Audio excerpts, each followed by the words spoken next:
Welcome to the South African Civil Society Information Service. I'm Fazila Farouk, coming to you today from Stellenbosch in the Western Cape. South Africans seem to be facing our moment of reckoning. 20 years after apartheid, this country's racial and economic architecture remains unchanged. White South Africans still own much of the wealth of this country, our economy, while black South Africans, apart from a narrow black elite, largely remain in poverty. Our guest today, Professor Sampie Terreblanche, has been reflecting and writing about South Africa's poverty and inequality for many, many years. We're here today to talk to him about how it is that we've arrived at this point 20 years after democracy, where the status quo in this country hasn't changed. It's actually an opportune moment to be talking to him. A year ago, in fact, almost exactly to a day a year ago, his book, Lost in Transformation, was published. And it looks at a 25-year period in South Africa. It looks at the history of our transition to democracy.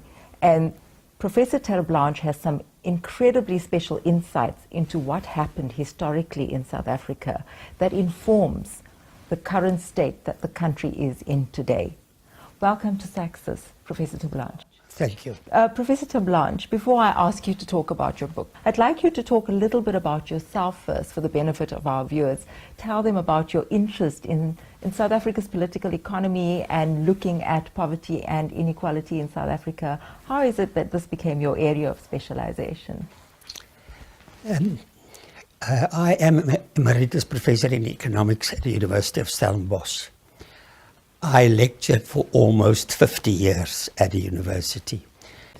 And, you know, he unfortunately is not going to see his vision of South Africa, which is a fair and just society. And I want to quote something from your book, something which he said. You say that on 11 February 1990, the day of Nelson Mandela's release from prison, he made the following statement. The white monopoly of political power must be ended, and we need a fundamental restructuring of our political and economic systems to address the inequalities of apartheid and create a genuine democratic South Africa. That, of course, didn't take place in the last 20 years. And I want you to focus on one particular thing when you answer this for me today. In the book, you contextualize the statement around the fact that he said this, but soon after that, he was having regular meetings with big capital, Harry Oppenheimer in particular, and you talk about an elite compromise that was reached. I do want you to talk a little bit, for the benefit of our audience, about the early 90s and the secret meetings and the deals that were struck back then between the ANC and Capital in South Africa, because I think that's really very instructive for understanding. It's very instructive for understanding where we are today, why things haven't changed. The whole transition process was orchestrated by the mineral energy complex. Okay. And with Harry Oppenheimer and to a lesser extent Anton Rupert, they organized everything. Early in the 1990s, there was regular lunches between Mr. Mandela and Harry Oppenheimer. When I became aware of it, I remember I was furious. For what must they have lunches? But these lunches developed into regular meetings at Little Bronthurst. It is the estate of Harry Oppenheimer. When too many people attend that secret meetings, the meetings were shifted to the development bank between Johannesburg and Pretoria.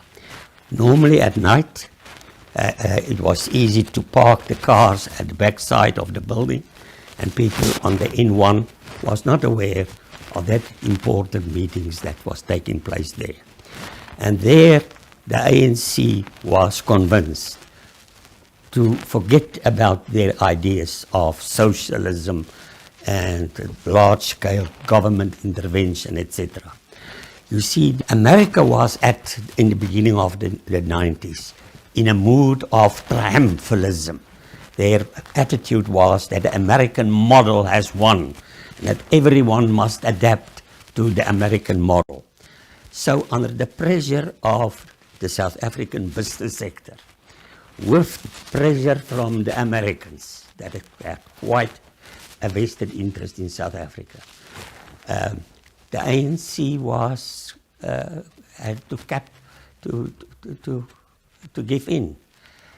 You see, on the question, why have they accepted the new liberal model of the Americans? That is definitely not the correct model for South Africa. Is the bargaining power of the business sector and the Americans. But the Americans was also in a position to make use of threatening the ANC. That if you, in a rather diplomatic way, told the ANC, if you are not going to accept our proposals, we can destabilize South Africa. Now, and there is a third possibility that no one can prove, and I can only speculate it. The question is how many money went under the table. So there's the three reasons: convincing the ANC with arguments, threatening them, and buying them out.